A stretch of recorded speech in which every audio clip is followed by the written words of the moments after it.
ሰላም ጤና ይስጥልን ክቡራትና ክቡራን ተመልካቾቻችን ከናሁ ቴሌቪዥን ዘወትር በዚህ ሰዓት ወደ እናንተ የሚደርሰው የዛሬ ዕለተ ሰኞ ሐምሌ 13 2018 ዓ.ም የተለያዩ የሀገር ቤትና የባህር ማዶ ስፖርታዊ መረጃዎች ወደ እናንተ የሚደርሱበት ጊዜው አሁን ነው።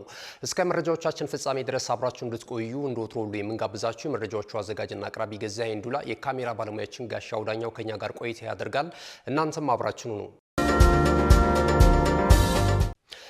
ወደ ቀዳሚው የሀገር ቤት ስፖርታዊ መረጃችን እናልፋለን። ክቡራትና ክቡራን ተመልካቾቻችን ከዛ አስቀድመን ግን የሳምንቱ መጨረሻ ቀናት የተለያዩ ታላላቅ የስፖርት ሁነቶች የተከናወኑበት ነው። ስፔን ሁለተኛ የዓለም እግር ኳስ ዋንጫ የውድድር መድረክ ያነሳችበትን ምሽት ማሳለፍ ትችላለች፣ የአርጀንቲና ብሔራዊ ቡድንን በዓለም ዋንጫው ፍጻሜ በማሸነፍ ማለት ነው። ከዛም ባለፈ እንግዲህ ቅዳሜና እሁድ የተለያዩ የስፖርት ሁነቶች የተሰሙበት ነበረ። ሞርጋን ሮጀርስ ላለፉት ጊዜያቶች በአርሰናል ሲታደን ቆይቶ በስተመጨረሻም ሌላኛውን የለንደኑን ክለብ ቼልሲን ቀለበት እለት ሆኖም እንደዚሁ ተመልክተናል ማለት ነው። ሌሎችም የዝውውር ያልተጠበቁ አዳዲስና ሰበር መረጃዎች እየወጡ ነው የሚገኙት። ይህንንና ሌሎች መሰል መረጃዎችን የምንቃኝበት የዛሬ የለተሰኙ የመረጃ ሰዓታችን ነው ተጀምሯል። የሀገር ቤት ስፖርታዊ መረጃዎቻችንን ነው ቀዳሚ የምናደርገው። የሀገር ቤት ስፖርታዊ መረጃችንን ቀዳሚ ስናደርግ በየዓመቱ የአዲስ አበባ ወጣቶችና ስፖርት ቢሮ የሚያሰናዳው የጤና ክለቦች የእግር ኳስ የውድድር መድረክ የ2018 በትላንትናው ዕለት በአበበ ቢቂላ ስቴዲየም እንደዚሁ ተጠናቋል። በዚህ የፍጻሜ ጨዋታ ላይ ትላንትና የነበረው እንቅስቃሴ በመቻልና በሃልሚ ኢንተርናሽናል መካከል ተከናውኖ የመቻል ጤና ስፖርት ክለብ 1-0 በሆነ ውጤት ማሸነፍ ችሏል የፍጻሜውን ጨዋታ። በዚህም የመድረኩን የዋንጫ ክብር ማሳካት ችሏል። ትላንት የመቻል እግር ኳስ ክለብ ይህንን የጤና ክለቦች የውድድር መድረክ ሻምፒዮና የሆነበትን ብቸኛ ግብ ከመረብ ማሳረፍ የቻሉት 50 አለቃ ተመስገን ገብረ ማርያም ናቸው። እንግዲህ የመቻል ስፖርት ክለብ ሁለተኛ የዋንጫ ክብሩ ሆኗል በዚህ የውድድር ዓመት ማለት ነው።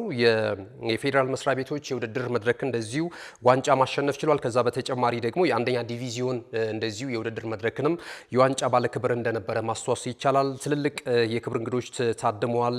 ከከንቲባ ጽሕፈት ቤት እንደዚሁ ወይዘሮ ቅድስት ዋንጫው እንደዚሁ ለአሸናፊው ወይም ለሻምፒዮናው ክለብ መቻል የጤና ስፖርት ክለብ አበርክተዋል። ከዛ ባለፈ ደግሞ ከአዲስ አበባ ወጣቶችና ስፖርት ቢሮ ደግሞ አቶ አያሌው ታደለም እንደዚሁ በክብር እንግድነት ተገኝተው አበረታተዋል። ስፖርተኞቹን የእውቅናና የተለያዩ ሽልማቶች እንደዚሁ ያበረከቱበትን ሂደት ተመልክተናል።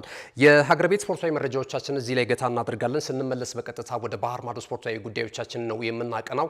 አሁንም ናሁ ቴሌቪዥን ምርጫችሁ አድርጋችሁ ናሁ ስፖርትን እየተከታተላችሁ ስላላችሁ እጅግ በጣም እናመሰግናለን። መልእክቶች ይኖሩናል፣ እነሱን ተከታትለን እንመለስ። እነሆ የምስራች! የ10 አየር መንገድ የበረራ ትኬት ለውድ ደንበኞቹ በተቀላጠፈና አስተማማኝ በሆነ መንገድ እያቀረበ ያለው።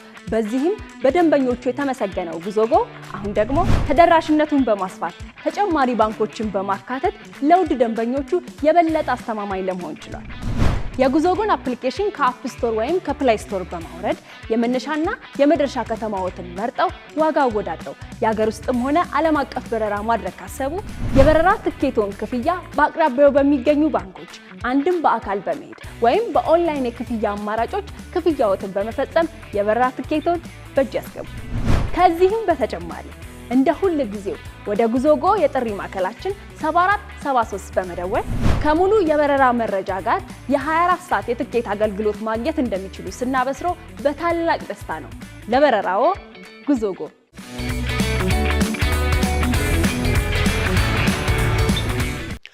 ተመልሰናል። ክቡራትና ክቡራን ተመልካቾቻችን አብራችሁን ስላላችሁ እጅግ በጣም እናመሰግናለን። ቀደም ሲል የሀገር ቤት ስፖርታዊ መረጃን በተለይ ደግሞ የመቻል የጤና ስፖርት ክለብ የ2018 የጤና ቡድኖች የውድድር መድረክ ሻምፒዮና እንደነበረ መረጃ ወደ እናንተ አድርሰናል። ከዚህ በማስከተል የባህር ማዶ ስፖርታዊ መረጃዎችን ነው ወደ እናንተ እያደረስን ቆይታ የምናደርገው።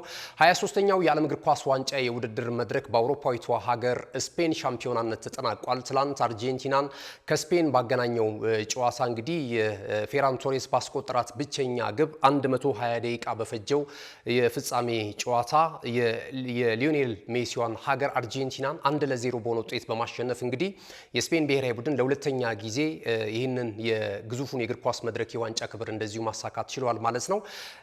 ለአፍሪካ ለመጀመሪያ ጊዜ ወይም ደግሞ አፍሪካ ደቡብ አፍሪካ አሰናድታው በነበረው የ2010 የዓለም እግር ኳስ ዋንጫ የውድድር መድረክ ላይ ሀገረ ኔዘርላንድን ነበር 1-0 በሆነ ውጤት በማሸነፍ የስፔን ብሔራዊ ቡድን በታሪኩ ለመጀመሪያ ጊዜ የዓለም ዋንጫን ክብር ማሳካት የቻለው ማለት ነው። እንግዲህ ከ16 ዓመታት በኋላ ደግሞ አሁን እንደዚሁ በአሜሪካ ካናዳና ሜክሲኮ የጣምራ አስተናጋጅነት የተከናወነውን የዓለም እግር ኳስ ዋንጫ የውድድር መድረክ እንደዚሁ የግላቸው ማድረግ ችለዋል ማለት ነው። ብዙ አነጋጋሪ ጉዳዮችን ያስመለከተን 23ኛው የዓለም እግር ኳስ ዋንጫ የውድድር መድረክ ሰኔ 4 ነበር በኢትዮጵያ ቀን አቆጣጠር እንግዲህ ሐሙስ ላይ ጅማሮውን ያደረገው ደቡብ አፍሪካና አዘጋጇው ሀገር ሜክሲኮ ባደረጉት ጨዋታ ማለት ነውና በድምሩ ወደ 104 ጨዋታዎችን ተመልክተናል። ኮትሮ ለየት ባለ ሁኔታ በታሪኩ ለመጀመሪያ ጊዜ ፊፋ 48 ሀገራቶችን ያሳተፈበትን የዓለም እግር ኳስ ዋንጫ የውድድር መድረክ ያስመለከተን ግዙፉ የእግር ኳስ መድረክ ትላንትና በስፔን ሻምፒዮናነት ተጠናቋል ማለት ነውና ትላንት በነበረው እንቅስቃሴ እንግዲህ ያስቀድሞ ግምት ሲሰጥ የነበረው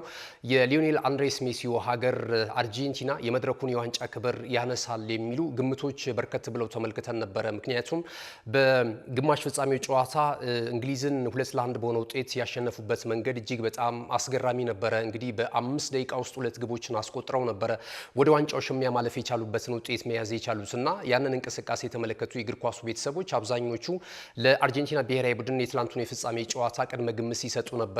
የስፔን ብሔራዊ ቡድን እንግዲህ ከጊዜ ወደ ጊዜ እጅግ በጣም እየተገነባ ነው። ሉዊስ ዴላፎንቴ በጣም ጥሩ ብሔራዊ ቡድን እንደገነቡ ተመልክተናልና ከዚህ ቀደም የ2024ቱን የአውሮፓ ዋንጫ ማንሳታቸው ይታወሳልና እንደነ ላሚን ያማል፣ ኒኮ ዊሊያምስን፣ ፔድሪን የመሳሰሉ ማርኩሪያን የመሳሰሉ ተጫዋቾች እንግዲህ በጣም ድንቅ ጊዜን ማሳለፍ ችሏል። በዚህ በተከናወነው የ23ኛው የዓለም እግር ኳስ ዋንጫ የውድድር መድረክ ላይም አንድ ግብ ብቻ ነው የተቆጠረባቸው። በጣም ጠንቃቃ የሆነ የመከላከል ዲፓርትመንት ያለው ትልቅ ቡድን እንደሆነ ተመልክተናል እና ለቀጣዮቹም ጊዜያቶች የስፔን ብሔራዊ ቡድን ይህንኑ ጥንካሬውን ማስቀጠል ከቻለ ትልልቅ ዓለም አቀፍ የውድድር መድረኮች ሻምፒዮና የሚሆኑበት እድል እንዳለ እንግዲህ የእግር ኳሱ ሊቃን ትላንት ከጨዋታው በኋላ በተለይ ባሳዩት ፐርፎርማንስ ተገርመዋልና በአጠቃላይ በውድድሩ ሂደት እጅግ በጣም ስኬታማ ጊዜን ማሳለፍ ችለዋል ማለት ነው። ሊዮኔል አንድሬስ ሜሲ በእድሜ ማምሻ የጀመረውን የዓለም እግር ኳስ ዋንጫ የውድድር መድረክን ሻምፒዮናነት ዘንድሮም ሊያስቀጥል ይችላል የሚሉ ነገሮች ተበራክተው የነበረ ቢሆንም ነገር ግን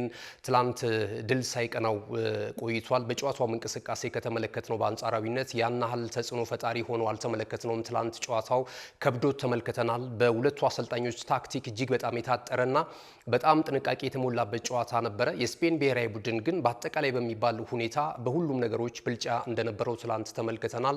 ለቀይ ካርድ ለቢጫ አጋላጭ የነበሩ ጉዳዮችንም አይተናል። ኤንዞ ፈርናንዴዝ በተለይ ደግሞ መደበኛው 90 ደቂቃ ሊጠናቀቅ ጥቂት ደቂቃዎች ሲቀሩ የተመለከተው ቀይ ካርድ ተጨማሪውን 30 ደቂቃ የአርጀንቲና ብሔራዊ ቡድን በጎዶሎ ወይም ደግሞ ባነሱ ልጆች እንዲጫወት አስገድዶታል። ይሄ ደግሞ ኒውሜሪካል አድቫንቴጅ ይወስዳል የስፔን ብሔራዊ ቡድን። ያንንም ጫና የበለጠ በማጠናከር ነው ይህንን ግብ ፌራን ቶሬስ ባስቆጠረበት ሂደት እንግዲህ ተቀይሮ የገባው ኒኮ ዊሊያምስ ያንን ግሩም ኳስ ፓስ ማድረግ የቻለው። ተጨማሪም ጎል አስቆጥረው ነበር። ያለ ምክንያት እንግዲህ ጎሉ ተሽሯል።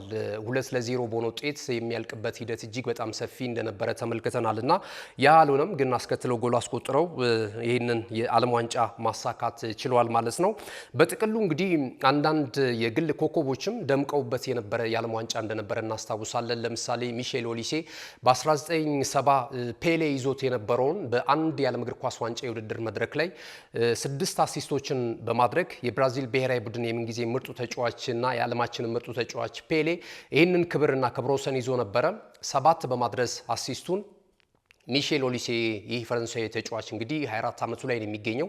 በዘንድሮ ዓመት በዓለም ዋንጫ የመጀመሪያው ተሳትፎ ነው በፈረንሳይ ብሔራዊ ቡድን ማለት ነውና ይህንን ክብር ወይም ይህንን ክብረ ወሰን መያዝ ችሏል። 7 አሲስት በማድረግ ወይም ለጎል የሆኑ ኳሶችን 7 አመቻችቶ በማቀበል ማለት ነው። ከዛ ባለፈ እንደዚሁ ሌላኛው ፈረንሳዊ ኮከብ ደግሞ ክሊያን ምባፔ ደግሞ እንደዚሁ 10 ግቦችን ከመረብ በማሳረፍ የ2023 የዓለም እግር ኳስ ዋንጫ የውድድር መድረክ የከፍተኛ ጎል አስቆጣሪነትን ትራክ ወይም ደግሞ ይህንን የሽልማት ክብር መጎናጸፍ የቻለበትን ተመልክተናል ማለት ነው። ከዛም ባለፈ እንደዚሁ ወደ 22 አድርሶታል። በጥቅሉ የዓለም እግር ኳስ ዋንጫ የውድድር መድረክን የከፍተኛ ጎል አስቆጣሪነትን ትራክም እንደዚሁ መረከብ የቻለበትን አጋጣሚ ሆኗል። 4ኛ ደረጃን ይዘው ማጠናቀቃቸው ይታወሳል። ለደረጃ በተደረገው ጨዋታ በእንግሊዝ ብሔራዊ ቡድን እንደዚሁ ተሸንፈው ማለት ነውና ይህንን አይተናል። ከዛ ባለፈ እንግዲህ የትላንቱን የፍጻሜ ጨዋታ ታላላቅ ሰዎች ተገኝተዋል። የአሜሪካው ፕሬዝዳንት ዶናልድ ትራምፕን ጨምሮ እነ ጂያኒ ኢንፋንቲኖ፣ ሌሎችም ትልልቅ ከዋክብቶች ከዚህ ቀደም በአውሮፓና በዓለም የምናውቃቸው ትልልቅ ንጉሶች በተለይ የስፔን ብሔራዊ ቡድን ቀደምት እንደነ ኢኔሽታን ሌሎችም ተጫዋቾችን ተመልክተናል። በስፔን ብሔራዊ ቡድን ከዚህ ቀደም ኮከብ ሆኖ ያየናቸው ማለት ነው። በተለይ የ2010ሩን የዓለም እግር ኳስ ዋንጫ የውድድር መድረክን ማሳካት የቻሉ ከስፔን ብሔራዊ ቡድን ጋር የነበሩትን ተመልክተናል ማለት ነው። በአርጀንቲና ብሔራዊ ቡድንም ቀደም ተጫዋቾች እንደዚሁ ያየንበትን ሁኔታ አይተናል። ታላላቅ አርቲስቶች እንደዚሁ የጥበብ ስራቸውን አቀርበዋል። የሶሻል ሚዲያ ተጽዕኖ ፈጣሪዎችን እነ አይሾ ስፒድን ተመልክተናል። እነሱም የሙዚቃ ስራቸውንና ሌሎች ተያያዥ ጉዳዮችን እንደዚሁ ለዓለም ማሳየት ችሏል። በመዝጊያውና በመክፈቻው ስነ ስርዓት እንዲሁም እረፍት ላይ በተደረገ ሰበር ወይ ሌላ ጊዜ ያልተለመደ አይነት ትርኢቶችንም እንደዚሁ ያየንበት ነበረ። በጥቅሉ ግን አዘጋጇ ሀገር ያው አሜሪካ ስላለችበት ይመስለኛል በጣም ጥሩ ነገሮችን አይተናል። ያው አስከፊ ነገሮችም እንደ ቅሬታ ከቪዛ ጋር የተያያዙ ጉዳዮች ሲነሳበት የነበረ ዓለም ዋንጫ እንደነበር እናስታውሳለን። አንዳንድ ፖለቲካዊ ጉዳዮችም እንደዚሁ በጣልቃ እየገቡ መገናኛ ብዙሃን ድምቀት ነገር ግን ደግሞ ለጉዳዩ ሰለባ ለሆኑ ሰዎች ደግሞ በጣም አስቸጋሪ የውድድር ዓመት ያሳለፉበትን የዓለም ዋንጫ ነው የተመለከትነው። በእናንተ አስተያየት ግን ምን አይነቱን የዓለም ዋንጫ ተመለከታችሁ? በጣምራ ማሰናዳትስ ምን አይነት ነገር አለው? እስኪ ሀሳብ አስተያየታችሁን እንድታደርሱን እንፈልጋለን። ምክንያቱም ቀጣይም የ2030ው በሶስት የጣምራ ሀገራት አዘጋጅነት ነው የሚከናወነው እና ካሁኑ በመነሳት እንግዲህ ሀሳቦችን ልሰጡ ትችላላችሁ ከዳኝነት ጋር በተያያዘ እንደዚሁም ደግሞ ለእናንተ ማን ምርጡ ተጫዋች ነበር በዓለም ዋንጫው ላይ አዳዲስ ተጫዋቾችን ስተመለከታችሁ እነዚህን አያይዛችሁ ሀሳብ ልሰጡን ትችላላችሁ። ከኛ አቀራረብ ጋርም በተገናኘ አስተያየት ካላችሁ እንቀበላለን። እንግዲህ የዓለም ዋንጫን የተመለከቱ ጉዳዮቻችንን ከማጠናቀቃችን አስቀድመን በዚህ የውድድር መድረክ ላይ ኮከብ ተጫዋች በመሆን የጨረሰው ፔድሪ ነው። በማንቸስተር ሲቲ ቤት እያለ የባሎንዶር አሸናፊ ክብር እንደዚሁ ባለ ክብረ ወሰን እንደነበር እናስታውሳለን። ወይም ደግሞ የማንቸስተር ሲቲ ተጫዋች ሆኖ የባሎንዶር ክብርን ያሸነፈ ብቸኛው ተጫዋች እንደነበረ እናስታውሳለን። ይህ ተጫዋችም የ23ቱ ኮከብ ተጫዋች ሆኗል። እንደዚሁ ተስፈኛ ወጣት ተጫዋቾችም የተመረጠው ከዛው ከስፔን ነው። ፓው ኮባርሲ ሆኗል። በጣም ድንቅ ብቃቱን ማሳየት ችሏል። ከነ ፔድሪ ጋር የነበረው ከነ ላሚን ያማል ጋር የነበረው ጥምረት እጅግ በጣም አስደናቂ ነው። ከዛ ባለፈ በውድድር መድረኩ አንድ ግብ ብቻ የተቆጠረበት የስፔን ብሔራዊ ቡድን የግብ ዘብ እንደዚሁ ዩናይ ሲሞንም በተመሳሳይ የውድድር ዓመቱ ወይም ደግሞ የዓለም ዋንጫው መድረክ ኮከብ ግብ ጠባቂ በመባል ተመርጧል። የውድድሩ ኮከብ ጎል አግቢ ቀደም ሲል የጠቀስኩት ላሚን ያማል ነው እና ላሚን ያማል ያው በነበረው እንቅስቃሴ 10 ግቦችን ከመረብ ማሳረፍ ችሏል ማለት ነው። ይቅርታ እንግዲህ የከፍተኛ ጎል አስቆጣሪነቱን ትራክ በ10 ግቦች ማጠናቀቅ የቻለው ቀደም ሲል እንደገለጽኩት ክሊያን ምባፔ ነው ከፈረንሳይ ብሔራዊ ቡድን ማለት ነው። ቀደም ሲል ላሚን ያማል ብያችሁ ነበር። ይቅርታ ወደ እናንተ ሀሳብ አስተያየት እናልፋለን። በርካቶቻችሁ ተሳትፋችኋል። በተለይ የዓለም ዋንጫው ላይ የነበሩትን ጥያቄዎች እስከዛሬ ድረስ ከመክፈቻው እስከ መዝጊያው ድረስ ለነበራችሁ ተሳትፎ እጅግ በጣም ላቅ ያለ ክብር አለን። በቀጣይም እንግዲህ የክለቦች የውድድር መድረክ ሊጎች ይጀምራሉና እዛ ላይም የጠቅላላ እውቀት ሀሳቦችን እንለዋወጥበትን መድረክ እናመቻቻለን። እንግዲህ ለመጨረሻ ጊዜ በነበሩን ጥያቄዎች ላይ ሀሳብ አስተያየታችሁንና እንደዚሁ ምላሻችሁን ያደረሳችሁን ተመልካቾችን ስም እንጠራለን። ማሃድ አህመድ ከጂጂጋ የዞትር ተመልካቻችን ነው። እስከ ሩብ ፍጻሜ ድረስ መጓዝ የቻለችው አፍሪካዊት ሀገር ሞሮኮ ናት የሚል መልስ እንደዚሁ አድርሶናል።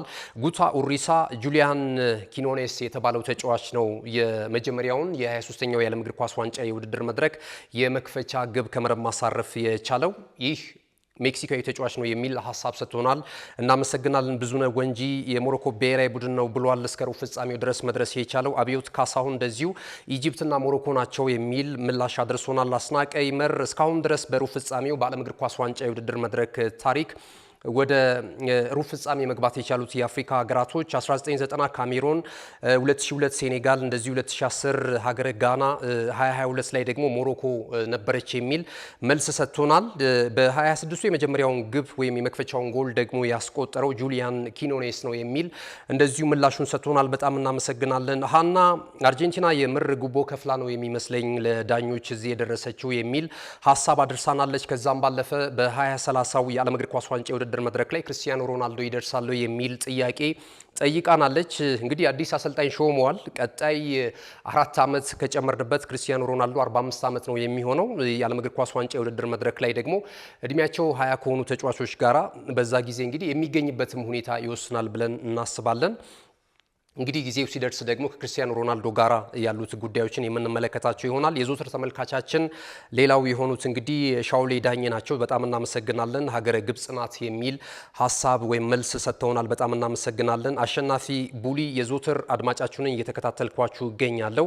ሞሮኮ ናት የሚል መልሱን እንደዚሁ አድርሶናል ማለት ነው። ለተሳትፏችሁ እጅግ በጣም እናመሰግናለን። የመጨረሻ አጫጭር ስፖርታዊ መረጃዎችን አጠር አርግተን እስክንመለስ ድረስ አብራችሁን ሆኑ። እንመለሳለን። ካሽጎ በየትኛውም ዓለም ሆነው በማንኛውም ሰዓት ለወገኑ የሚደርሱበት ፈጣን የገንዘብ መላኪያ ተከፈተሎ። ማስተርና ቪዛ ካርዶን በመጠቀም ከ5 እስከ 20 ዶላር የሚልኩበት አዲስ የገንዘብ መላኪያ መንገድ። ካሽጎን ለየት የሚያደርገው የትኛውም የገንዘብ ዝውውር በፍጥነት አገልግሎት ከመስጠቱም ባሻገር ለማንኛውም አገልግሎት ምንም አይነት ክፍያ አለመጠየቁ ነው። በሀገራችን ታሪክ ገንዘብን ከውጪ ወደ ሀገር ቤት በማስተላለፍ በመተግበሪያ መልክ አገልግሎት መስጠት የጀመረው የመጀመሪያው ሀገር በቀል የገንዘብ መላኪያ ዘዴ ካሽጎ ከ4500 በላይ ባሉ የባንክ ቅርንጫፎች አገልግሎት እየሰጠ ይገኛል። ገንዘቦን በሰኮንዶች ልዩነት ውስጥ ይፈልጉ በአካውንቶ ወይንም በእጆ ቆጥረው የሚወስዱበት ልዩ ዘዴ። በቅርቡ ሁሉንም ኢትዮጵያዊ ባለቤት ለማድረግ ጉዞ የጀመረው ካሽጎ ዛሬውኑ መተግበሪያውን በስልኮ ላይ በመጫን የአገልግሎቱ ተጠቃሚ ሆኑ። ፍጥነት መለያችን፣ ኢትዮጵያን መክፈቻችን፣ ካሽጎ ነው መላኪያችን። ካሽጎ የአዲሱ ትውልድ ብራንድ። ክቡራትና ክቡራን ተመልካቾቻችን የመረጃችን የመጨረሻው ምዕራፍ ላይ ደርሰናል። አጫጭር ስፖርታዊ መረጃዎችን ወደ እናንተ እናደርሳለን። ቀዳሚ የምናደርገው ግን በተለይ በእንግሊዝ ፕሪሚየር ሊግ ላይ የሚሳተፉ ታላላቅ ክለቦች በሳምንቱ መጨረሻ ቅዳሜና እሁድ የአቋም መፈተሻ ጨዋታቸውን እንደዚሁ ጀምረዋል። እንግዲህ ማንቸስተር ዩናይትድ በሀገር ቤትም በርካታ ደጋፊዎች እንዳሉት ይታወቃልና እያንዳንዱን እንቅስቃሴ ዝውውርን በተመለከተ የሚከታተሉ ዘወትር ለኛም ጥያቄ የሚያደርሱን ተመልካቾች አሉና ከትላንትና በስቲያ እንግዲህ በሀገረ ፊንላንድ ኤልሴንኪ ኦሎምፒክ ስቴዲየም ላይ የወዳጅነት ጨዋታ አድርጎ ነበረ። ከሬክሳም ጋር ያደረገውን ጨዋታ 1-0 በሆነ ውጤት ተሸንፏል። እንግዲህ በዚህ እንቅስቃሴ ላይ ብዙ የዩናይትድ ደጋፊዎች ያን ያህል ቅር ይሰኛሉ ተብሎ አይገመትም። ምክንያቱም ያው በዓለም ዋንጫው ምክንያት የማንቸስተር ዩናይትድም ተጫዋቾች ረፍት ላይ ነው የሚገኙት፣ ዋና ተጫዋቾች ማለት ነውና ቤንች ላይ ያሉ ተጠባባቂ ወንበር ላይ አዳዲስ ተጫዋቾችን ለማየትና እንደዚሁ ደግሞ ከተስፋው ቡድን ማደግ የቻሉ ተጫዋቾችን ማሰለፍ በቻሉበት እንቅስቃሴ ነው 1-0 በሆነ ውጤት የተሸነፉት ማለት ነው። እነዚህ አቋም መፈተሻ ጨዋታዎች የበለጠ ለዋናው ውድድር ክፍተታቸውን የሚመለከቱበትና ክፍተታቸውን ለማሻሻል በገበያው ላይም ሳይዘጋ የዝውውር መስኮቱ ተሳትፎ የሚያደርጉበት ነውና ማይክል ካሪክ ጥሩ ቡድን ማስመልከት ችሏል በጨዋታው እንቅስቃሴ ላይ። አንድሬ ሳንቶስ በዩናይትድ በኩል የቀይ ሰይጣናቱን የመጀመሪያ ማሊያ ለብሶ የውጤት ጨዋታ ባይሆንም ነገር ግን የነጥብ ጨዋታ ባይሆንም ነገር ግን ጥሩ እንቅስቃሴ ማድረግ ችሏልና የዩናይትድ ደጋፊዎች በተጫዋቹ እንቅስቃሴ በጣም ደስተኛ መሆናቸውን በተለያዩ ሶሻል ሚዲያ ሀሳባቸውን ሲያጋሩ ተመልክተናል ማለት ነው። ትላንት በዚህ የአቋም መፈተሻ ጨዋታ ላይ ግን እንደነ ካርል ዳርሎ አዲስ ፈራሚ ነው። ይሄም ተጫዋች ግን በዚህ ጨዋታ ላይ አልተሳተፈም። ዩሪ ቴሌማንስም እንደዚሁ በተመሳሳይ በዚሁ በክረምቱ የተጫዋቾች የዝውውር መስኮት ከአስተን ቪላ ቀይ ሰይጣናቱን መቀላቀሉ ይታወሳልና እዚህ ጨዋታ ላይ እሱም አልተሳተፈም። በቀጣይ ግን በሚኖሩ ጨዋታዎች ላይ የወዳጅነት ጨዋታውን እንደሚያደርግ እየተገለጸ ነው የሚገኘው። እንግዲህ ዌክስሃም ሳም ስሚዝ ባስቆጠረው ብቸኛ ግብ ነው 1-0 በሆነ ውጤት ጨዋታውን ማሸነፍ የቻለው ማለት ነው። የዩናይትድ ቀጣይ የአቋም መፈተሻ ጨዋታዎችን ወዴት ሀገር እየተጓዘ ያደርጋል የሚለውን መረጃ እንስጣችሁ። እንግዲህ የፊታችን ሐሙስ ከ3 ቀናቶች በኋላ እንደዚሁ ሮዘንበርግን የሚገጥም ነው የሚሆነው። ከዛ በኋላ ደግሞ ወደ ስዊድን ስቶክሆልም በማቅናት ደግሞ ከአትሌቲኮ ማድሪድ ጋር ይጫወታል። በዚያው ፒኤስጂንም ይገጥማል ማለት ነው። በቀናት ልዩነት እነዚህን ሁለት ጨዋታዎች በስዊድን ስቶክሆልም ካደረገ በኋላ ደግሞ እንደገና ወደ ሃየርላንድ ይበራል። ወደ ሃየርላንድ ከመጣ በኋላ ደግሞ ሊድስ ዩናይትድን በብቸኝነት ይገጥማል። ከዛ ከዛም እንደዛው ወደ ሌላኛው አውሮፓ ሀገር በመሻገር ደግሞ ወደ ፖላንድ በማምራት ከጣሊያኑ ክለብ ወይም ከሴሪያው ክለብ ኤስ ሚላን ጋር የመጨረሻውን ጨዋታ የሚያከናውን ነው የሚሆነውና አሰልጣኝ ማይክል ካሪክ የሚመሩት ዩናይትዶች እንግዲህ ዝግጅታቸውን በእንዲህ አይነት ሁኔታ ጀምረዋል። ቀጣይ በሚደረጉ ጨዋታዎች ግን ለረፍት የተሰጣቸው ባለም ዋንጫው ምክንያት ቡድኑን ይቀላቀላሉ ተብሎ እየተነገረ ነው የሚገኘው ማለት ነው።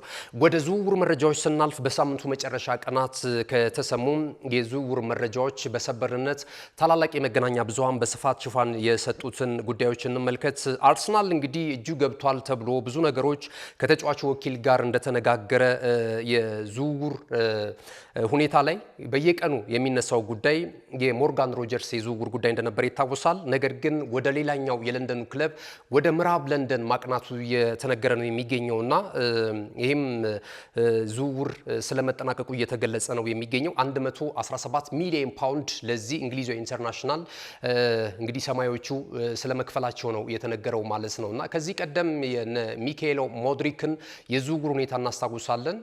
እንግዲህ የአርሰናል ደጋፊዎች በስቴዲየም እየጠበቁት እያለ ነው እሱ ደግሞ ወደ ሌላኛው ለንደን ክለብ በማቅናት እንደዚሁ ቼልሲን የተቀላቀለው። በኋላ ላይ ዋጋ ቢያስከፍላቸውም ከጸረ አበረታች ከዶፒንግ ጋር በተያያዘ አሁን እግር ላይ እንደሚገኝ ይታወቃልና ወደ 100 ሚሊዮን ፓውንድ አካባቢ ያወጡበት ከ80 እስከ 100 ሚሊዮን ፓውንድ ድረስ ለዝውውር ሂሳብ ያወጡበት ይህ ተጫዋች እንግዲህ ብዙም ሳይጠቀሙበት መጥፎ ነገር ለቼልሲዎችም አስከትሎባቸው ነው የመጣውና አሁን ደግሞ እንደዚሁ ሞርጋን ሮጀርስ ወደ አርሰናል ይቀላቀላል ሲባል በተመሳሳይ ወደ ሌላኛው ክለብ ቼልሲ ያመራበት ሂደትን እየተመለከትን እንገኛለን።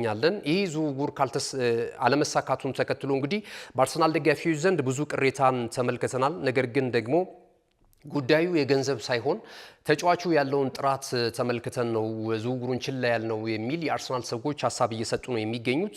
የክለቡ ታላላቅ ባለሀብቶች መካከል ጆሽ ክሮንኬ እንግዲህ ሀሳብ ሰጥቷል። እኛ ለአርሰናል የሚጠቅም ለወደፊቱ አርሰናልን እንገነባለን ብለን ለምናስበው አስፈሪውን አርሰናል የሚጠቅም ተጫዋች ከሆነ እስከ 200 ሚሊዮን ፓውንድ ድረስ የማውጣት ፍላጎት አለን። ነገር ግን ደግሞ የአርሰናልን ማሊያ ሊመጥኑ አይችሉም ካልን ደግሞ 50 ሚሊዮን ፓውንድም ቢሆን አናውጣም የሚል ማስተባበያ ሀሳብ ሰጥቷልና በቀጣይ ግን በዝውውር መስኮቱ ላይ ማርኬቱ ላይ ያሉ ኳሊቲ ያላቸውን ለአርሰናል የሚመጥኑ ተጫዋቾችን ለማምጣት እንደዚሁ በጀት እንደተሰናዳ ነው እየገለጹ የሚገኙት። ከክለብ ስፖርቲንግ ዳይሬክተር አንድሪያ ቤርታ እንደዚሁም ከክለቡ አሰልጣኝ ማይክል አርቴታ ጋር እየተነጋገርን ነው የምንገኘው። ክለቡንና ማሊያውን ደጋፊውን ክብር የሚመጥን ብቃት ያላቸውን ተጫዋቾች ለማዘዋወር የሚሉ ሀሳቦች እየተሰጡ ነው የሚገኙት። እንደነ ብራድሊ ባርኮላ፣ ቪኒ ጁኒየር እንደዚሁም ደግሞ ሄል ጁኒየር ክሉፒን የመሳሰሉ ተጫዋቾችን እያደኑ እንደሚገኙ እየተነገረ ነው የሚገኘው በአርሰናል በኩል ማለት ነው። የጁሊያን አልቫሬዝም ጉዳይ አሁን በከፍታ እየተሰማ ነው የሚገኘው። ምናልባት አርሰናልን የመቀላቀል እድሉ እየሰፋ ስለመምጣቱ እየተገለጸ ይገኛል። እነዚህ ተጫዋቾች ላይ ትኩረት አድርገዋል። በተለይ የቪኒ ጁኒየር ጉዳይ በሪያል ማድሪድ የውል ኮንትራቱን አላድስም ወይም ደግሞ ያቀረበው የገንዘብ አመታዊ ክፍያ ከፍ ማለቱን ተከትሎ ምናልባት እንግዲህ በቀጣይ ወደ አርሰናል ወይም ወደ ሌሎች ክለቦች በአማራጭነት ሊመለከት እንደሚችል እየተገለጸ ነው የሚገኘው። ኒኮ ዊሊያምስም እንደዚሁ ከአርሰናል ጋር ዳግም ስሙ እየተያያዘ ነው የሚገኘው። ይህ ተጫዋች በአትሌቲክ ቢልባኦ ነው ቆይታ እያደረገ የሚገኘው። ትላንት በነበረው የዓለም ዋንጫ ፍጻሜ ላይ የፌራን ቶሬዝ ያስቆጠራትን የአሸናፊነትን ግብ በግንባሩ እንግዲህ አመቻችቶ ማቀበሉ የሚታወስ ነው ማለት ነውና እነዚህን ጉዳዮች እየተመለከትን እንገኛለን። የዩናይትድ መረጃን ስናስከትል ዩናይትድ ቤን ኔልሰንን ለማስፈረም በ10 ሚሊዮን ፓውንድ ከሌስተር ሲቲ ጋራ በንግግር ላይ እንዳለ እየተገለጸ ይገኛል። ሌሎች የሴሪያ ክለቦችም የተጫዋቹን ፊርማ ለማግኘት ከፍተኛ ፍልሚያ በማድረግ ላይ ነው የሚገኘው። ዩናይትዶች ግን ተጫዋቹን አግባብተው ወደ ቤታቸው ለማምጣት በጥረት ላይ እንደሚገኙ እየተገለጸ ነው የሚገኘው። ገና 22 ዓመቱ ነው። በጣም ጥሩ ተስፋ ካላቸው ወጣት ተጫዋቾች መካከል አንደኛው እንደሆነም እየተነገረ ይገኛል። ካለን ሰዓት አንጻር የመረጃ ሰዓታችን እዚህ ላይ እናጠናቅቃለን። ክቡራትና ክቡራን ተመልካቾቻችን አብራችሁን ስለነበራችሁ እያመሰገንን የምንሰናበታችሁ የመረጃዎቹ አዘጋጅ ገዛኸኝ ዱላ፣ የካሜራ ባለሙያችን ጋሻው ዳኛው ከኛ ጋር ቆይታ አድርጓል። ተወዳጅ የናሁ ቴሌቪዥን ፕሮግራሞች በቀጣይነትም ወደ እናንተ የሚደርሱ ይሆናል። መልካም ጊዜ ይሁንላችሁ።